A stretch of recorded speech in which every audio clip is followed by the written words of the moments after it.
Jump number 3.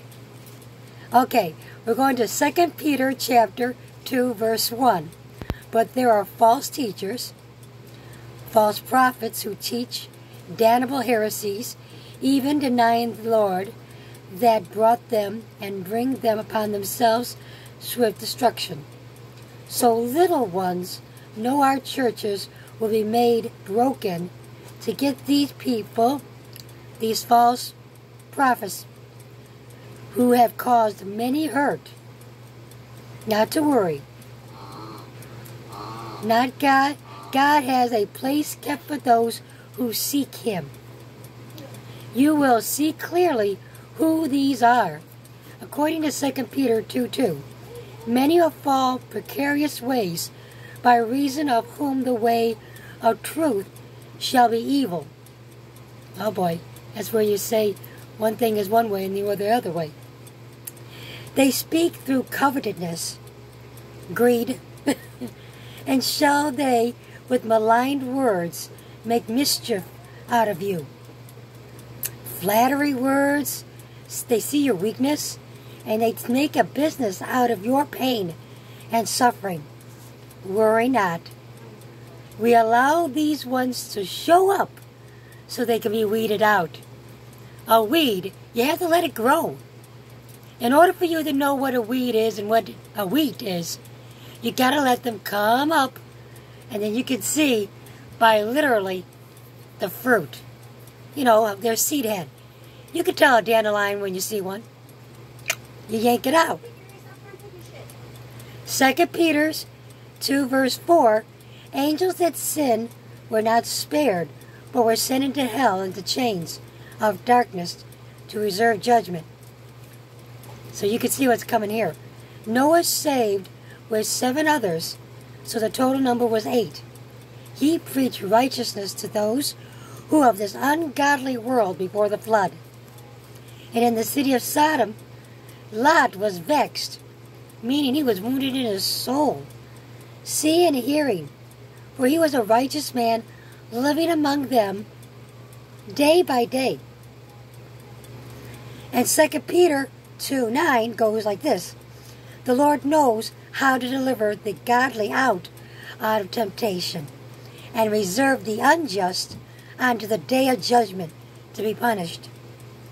So trust God. So, dear ones, with living water, don't follow the false teachers. So how does that look like? God will describe them to you. The key is the Bible.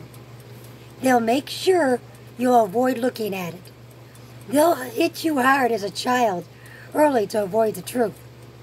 The Bible is a lamp unto my feet. So the Bible will reveal those who walk not in truth. 2 Peter 2:10. They walk unto the flesh to their lust, uncleanliness. They despise the government. They are just so puffed up, presumptuous, self-willed, not afraid to speak evil of any dignitary. Doesn't speak evil of. 2:13 goes like, they'll even receive a reward of unrighteousness, and they'll count it as pleasure. To riot in the day, they'll riot in the daytime, sporting themselves with their own deception. They deceive while they're feasting with you. That's rough. They will self-will, despise the government, and they'll even boast, showing off their sins openly. We see that everywhere now. They openly sin. 2 Peter 2:14 goes like this: the eyes are full of adultery and cannot cease from sinning. They beguile unstable souls, and a heart they have excuse. They got excuse for everything. Every practice, every type of act, they got an excuse for it.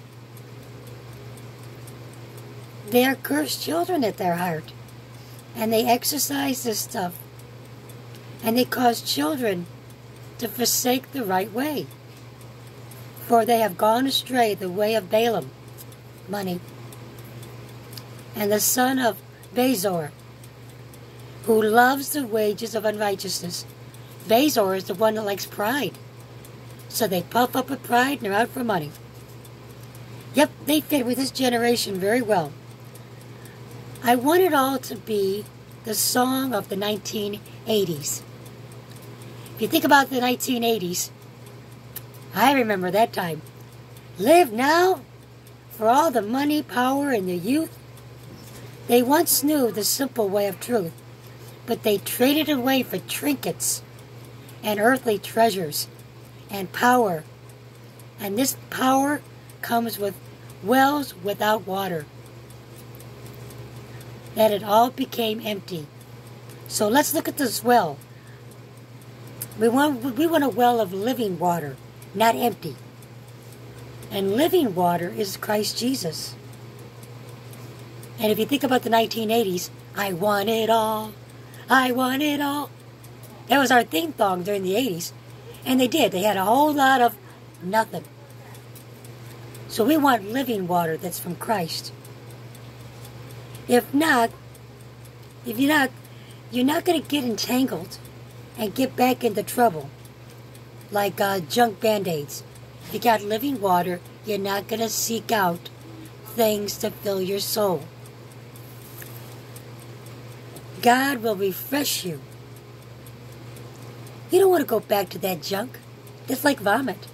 Yuck. So don't be like those that have all that like energy of pride and getting into trouble. Don't be that. Be alive. Be real.